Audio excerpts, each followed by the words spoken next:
Um outro drama no Brasil há muito tempo é justamente os gastos obrigatórios. Não é importante hoje nós desconstitucionalizarmos gastos públicos para dar maior flexibilidade ao orçamento, principalmente do governo federal? Hoje nós temos um orçamento que mais de 90% é verbas, gastos obrigatórios. E isso faz com que o governo federal tenha autonomia sobre uma fatia cada vez menor do orçamento. Você não acha que está na hora do Brasil rever esse ponto, justamente porque os estados estão dando um bom exemplo? Como é que se pode fazer boa gestão pública, política pública baseada em dado e evidência, sem um excessivo engessamento de gastos públicos? Olha, eu concordo que tem que haver mais flexibilização na peça orçamentária. Então, de fato, são muitos vínculos que há no orçamento que impedem, às vezes, até da agenda presidencial eleita nas urnas ser implementada. Então, mais flexibilização é bem-vinda para melhor gestão das contas públicas, mas também para permitir que a agenda finalística, prioritária de cada governo eleito seja implementada. Então, eu vejo que há, sim, elementos. Num determinado momento foi discutido, por exemplo, a união dos mínimos constitucionais de saúde e educação. Então, você tem 25% na educação, 12% na saúde, no caso dos estados. Então, você tem um mínimo de 37%. Então, você flexibilizar para colocar um mínimo de 37%, então você não está tirando, você está apenas dando ao gestor a possibilidade de investir mais em saúde ou mais em educação, dependendo do momento histórico. Poderia ser um exemplo de uma flexibilização em que você não está mexendo no gasto social, mas está permitindo uma melhor distribuição entre esses dois elementos fundamentais para o governo, que é saúde e educação. Governador, outra mudança importante que o senhor fez no seu estado foi valorizar bons servidores públicos e colocar a gente do corpo técnico para, inclusive, ocupar cargos de liderança no fronte político, que parece uma coisa muito inteligente. Aliás, vários governadores vêm fazendo isso e me parece uma história de valorizar o bom servidor público e entender também como viabilizar politicamente as medidas do governo. Como é que foi essa experiência no Piauí? Olha, eu tenho procurado fazer o nosso governo com duas preocupações. Primeiro, a governabilidade é fundamental.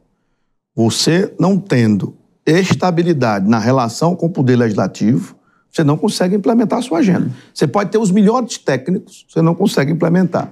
Então, claro que isso é um horizonte importante para a gente ter uma base sólida na Assembleia e conseguir aprovar os nossos projetos. Então, nossa composição do governo, obviamente que ela leva isso em consideração.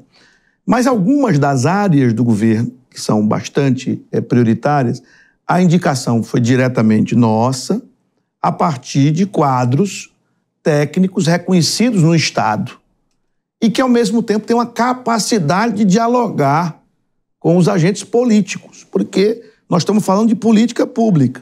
Se você também faz só a parte técnica e não consegue explicar para a classe política, para os prefeitos, para os deputados, para os órgãos de controle, aquelas medidas e mostrar que ela é o melhor para o conjunto, você vai ter muita dificuldade também de implementar a agenda técnica que você quer implementar. Então, áreas como segurança, saúde, educação, claro, a área meio, fazenda, planejamento, administração, a área de tecnologia, a gente colocou realmente quadros reconhecidamente pela sociedade como técnicos, professores doutores da Universidade Federal, deve ter 6 ou 7 ali no primeiro escalão do governo, né? Mas que, repito, tem um componente técnico, mas tem a capacidade do diálogo político para poder estar explicando as suas ações e entendendo que nós temos todos que ter obediência ao povo. Então, se o deputado, o prefeito, foi eleito pelo povo, ele tem que estar participando do processo decisório. Então, é por isso que a gente tem que ter esse cuidado, né? De ter a visão técnica, indicadores, resultados, uma gestão bem monitorada, que se comunica bem do que está fazendo, com essa percepção de respeito à democracia, de respeito aos agentes eleitos, né? As pessoas que foram eleitas pelo povo. Então, acho que a gente tem conseguido fazer isso no Piauí.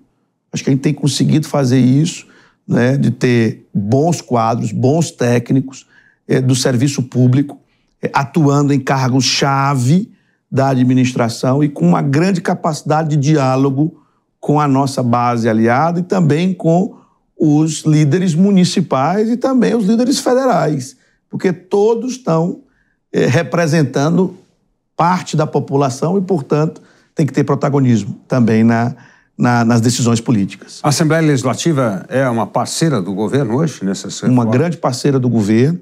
Repito, como a gente sempre teve esse cuidado de fazer uma composição no governo clara e, inclusive, com toda transparência para a sociedade, a gente, desde o primeiro momento do governo, encontrou no Poder Legislativo um grande parceiro da nossa administração.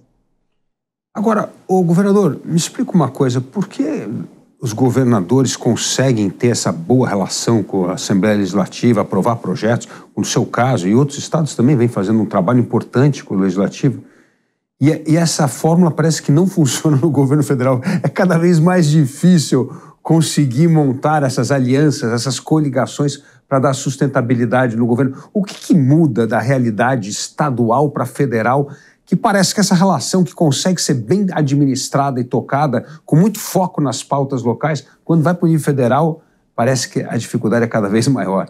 Olha, essa é uma pergunta difícil, Luiz Felipe, talvez a mais difícil do Brasil hoje.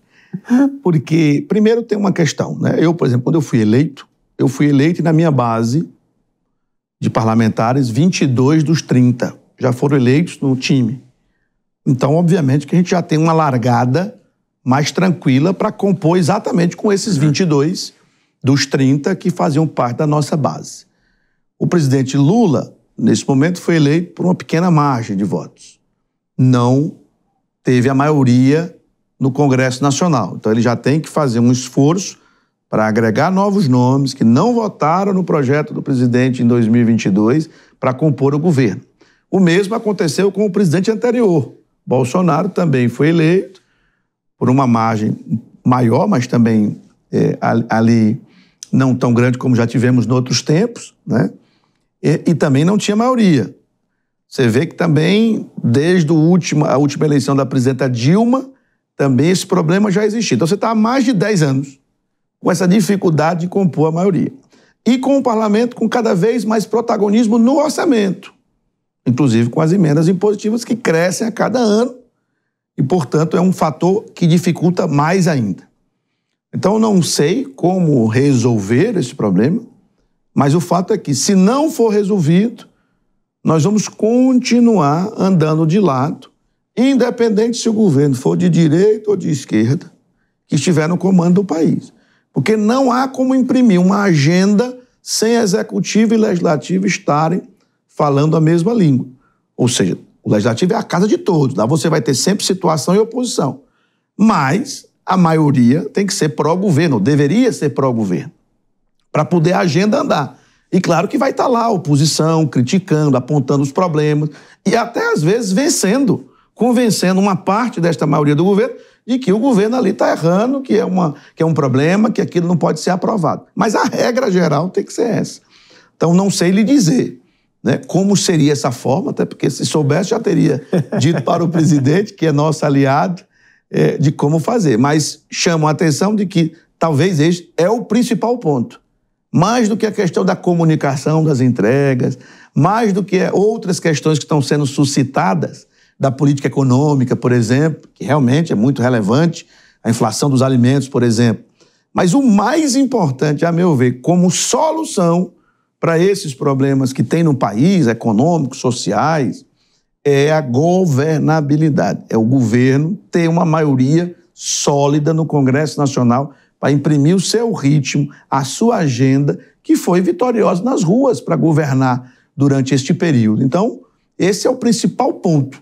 Então, realmente, eu vejo os governos, de forma geral, tanto de direita quanto de esquerda, dos estados, conseguindo fazer isso, e o governo federal, tanto quando a direita estava no governo, quanto a esquerda no governo, não conseguindo fazer isso. Então, é um problema do país, não é um problema deste governo atual ou apenas do governo anterior, é um problema grave que a sociedade brasileira tem que encontrar um caminho para poder voltar a ter governos com maioria no parlamento para imprimir a sua agenda. Vamos ter que fazer uma reforma política, né, governador? Eu acho que o caminho definitivo é uma reforma política.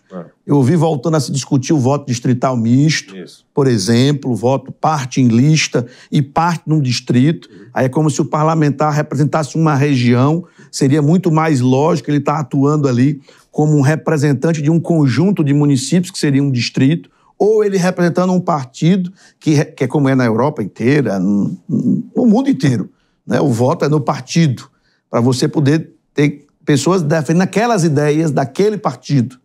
Então, acho que é inevitável acontecer. Mas, no curto prazo, tem que ter uma solução para que o governo atual, os próximos governos que venham, né, possam ter condição de imprimir a agenda. O país está de lado há muito tempo, há vários governos, porque não consegue imprimir uma agenda do Executivo junto ao Legislativo. E ambos foram eleitos. Ambos devem ser respeitados, né? Ambos devem ser respeitados, mas tem que ter a sintonia entre eles.